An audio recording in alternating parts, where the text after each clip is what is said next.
Жалпы Супер KG порталынын көрүүчүлөрүнө салам айтабыз. Урматтуу достор, кыргыз тасмасынын куржунун дагы бир тасма толуктап жаткан учуру. Ал кандай тасма десеңиздер, алып баруучу, тамашоочу Элдос Аскарбеков режиссерлук кылган 10 жылкы эки тасмасынын бүгүн жабык көрсөтүүсүнө келдик. Сиздерге анда репортажды тартуулайбыз тасмадан. Андыктан биз менен бирге болуңуздар.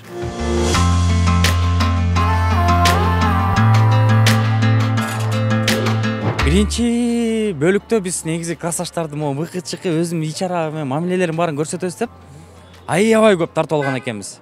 Чын-чындап келгенде монтаждан кийин убактысын ала келгенибизде 2 сааттан ашык болуп кеткенде айла жок кинотеатрлардын көбү болбойт, аны кыскарткыла дегенде 1,5 саатка чүрөбүз деп көп бөлүктү камтый албай калдык ичинде. Анан ошондон кийин ичим аябай ачышкан.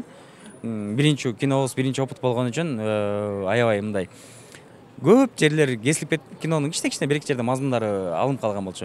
Анан байкасам, багы биринчисинен өзгөчөлүгү сиздер багы футболго, спортко басым кылыптырсыздар, Футболго, бокска деп көптөн бери кыялым бар болчу. Ушундай багытта спорт багытында жакшы бир кино тартылып атат бизде деп.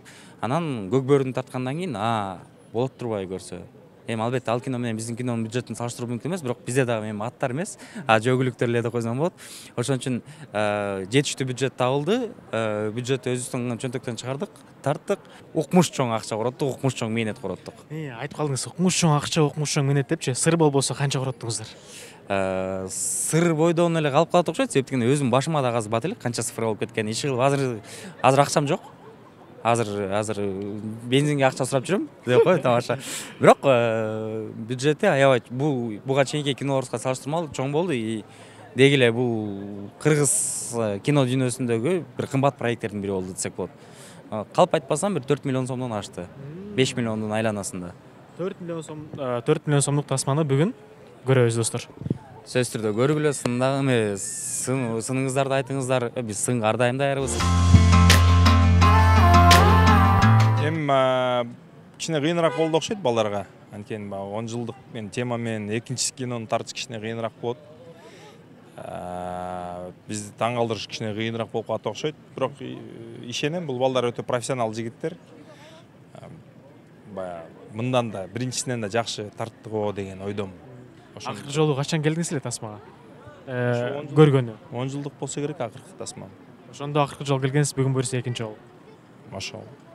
Негизи эле кино көргөнүм, ошол акыркысы ушул 10 жылдык бири болчу. Кандай жанрда тасма көргөн жагат сизге? Ар кандай настроенияга жараша, маанайга жараша. Кээбирде детектив көргүм келет, кээбирде драма көргүм келет, кээбирде комедия көргүм келет, кээбирде жөн эле боевик көргүм келет атышканда. Ар кандай. Бирок ден соолуктун мүлкү бул күлкү деп коет го, ошон үчүн көбүрөөк күлдүрөт го деген ишенимдемин. Сүйлөшүп калганыңыздарды угуп калдым да. Мен алыстан эле угам да билесиз да. Анан кийин тасмага тартылуу боюнча сизге азыр сунуштарды айтып атат да.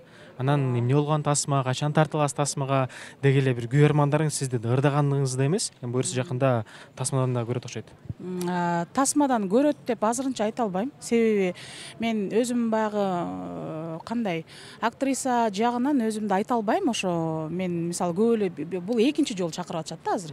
Мени буга чейин да киного чакырышкан, бир сериалга чакырышкан. Анан ал жака мен мындай кандай десем, ал эжекебизди таарынтпайын деп акырын отказ кылып койгом.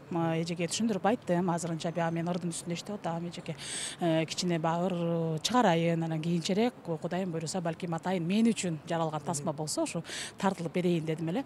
Анан ырдап бербейсиңби жок дегенде деди да. Анан кийин ырдап берейин деп келип, ошо ырдап берип жөн эле бар ресторанда ырдап аткан жермен тартып алалычы дешкен. Тасмасына, Ооба, тасмасына эле сени үзүндү кылып эле бир тартып алалычы, жок дегенде ошого макул болчу деген. Урматтуу Супер KG порталынын көрүүчүлөрү, мына Супер KG порталынын карманы Бегим эжебиз буюрса ырчылыктан тышкарыдагы буюрса тасмага тартылат экен жакында. Күтөбүз анда баарын. Кудай буйруса деп туралычы биринчи. Рахмат эже. Сизди көргөнүңүзгө кубанычтабыз. Биз да кубанычтабыз. Каякта жүрөсүз? Кыргызстанда эле, Бишкекте, кээде Көлдө, кээде Нарында, кээде Ошто, ар кайсы жакта жүрөбүз. Азыр эмнени алек болуп атасыз? Азыр болсо Эмил Байке экөөбүз бир киного тартылабыз. Бир фильмде Кудай буйруса. Ошого даярданып эле. Чачты өстүрүп, чачты жакын алдыргам да. Эрмек Байке чалып, давай чачың өстүрө башла деди. Сугарып атам күндө. Буюрса жакында Эмил мырза экөөңүздөр бир жаңы тасмага тартыласыздар чогуу. Ооба. Эмне деген тасма? Пока аты коюлу элек, бирок чогуу тартылабыз да. Кыргызстанда эле тартылабы? Ооба, биякта эле. Жакшы. Эме кылып алчы Шуңкурбек анда 10 жылдык бир тасмасын көргөнсүз да мурун. Анан кийин экинчиси кандай болот деп ойлоп атасыз азыр оюңузча? Бүгүн эмнелерди күтөсүз? Негизи биз тамошонун жигиттери болгондон кийин баягы биздин коллегалар да биз чогуу ойногонбуз балдар менен дагы. Анан биз юморго жакын болгондон кийин мен күлкү күтөм да. Ар дайым күлкү күтөм, себеби Кыргызстанда азыр и так эле негатив көп. Ошон үчүн бияка келип күлүп алып, жер жазып алып, үйгө баа чай ичип отурганда дагы сон болду ушул жерде деп бир кичине 10 күндүк тема болот да. Балдар менен сүйлөшүп. Ошо бүгүн кыскасы күлгөнү келдим. Баарыңар эле көрүп атасыңар. Өлүп иштөнбөй жооп берип койбойсуңар, унчукпайсыңар го. Ушундайга жамандайсыңарчы.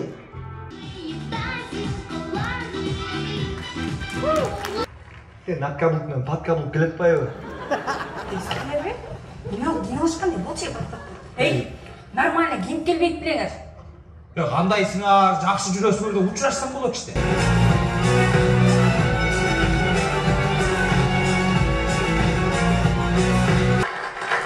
Өзүңүздөр окуп бүткөн мектепке ушундай жакшынакай белек кылганыңыздар үчүн чоң рахмат. Биз сөзсүз бул телевизорду бир класска илип коебуз. Мунун алдып атат, үйүнө алып барып илип алат бул телевизорду.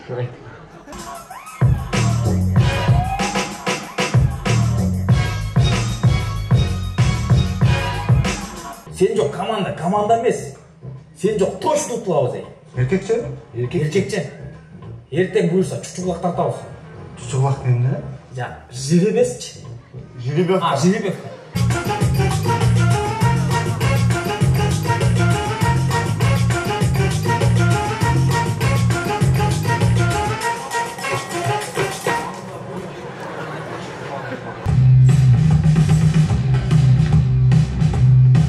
Дедеман, сен го футбол ойнауын жакшы билесиң. А команда кана? Сули видео бала карап калды. Агай, Калыбек менен Садык шабашка кыла коелу деп кирпич ташыганы кечке. Азыр кел атышыптыр. Команда чогулча 50 грамм соголбайбы я? Бизде зыян эч нерсе жок. Бизде бир эле Садык зыян. Күлгүн токтотула. Бар кийингиле башылып. 11 анын кыздарын көрдүңөрбү? Кыз бойдон го. Биздин кыздар катымы катымы. Мышты контент жатат, Ооба. Анан формаңар жок экен. Кой деп форма алып келип силерге. Атайын даярдап.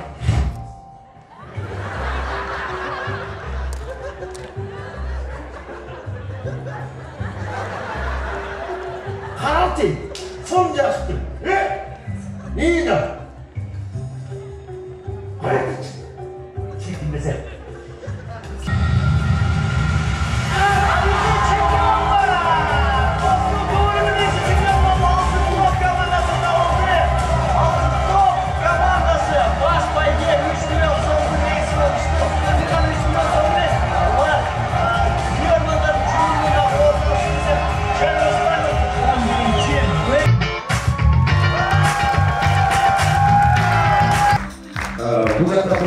Команданын ар бирин эми демек сөзгө чоң рахмат, дагы бир рет терең алышылып.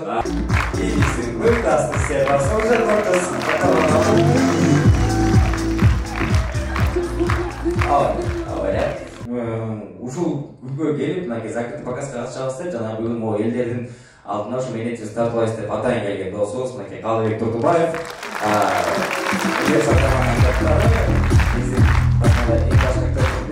Урматтуу Супер Кеч порталынын көрүүчүлөрү, мына 10 жылдык эки тасмасынын жабык көрсөтүүсүнө бүгүн келдик. Мына баардык биздин каармандарыбыз бул жакта. Келгиңиздер, айтыңыздарчы, жана уткан бир 3 миллион сомду эмне кылдыңыздар?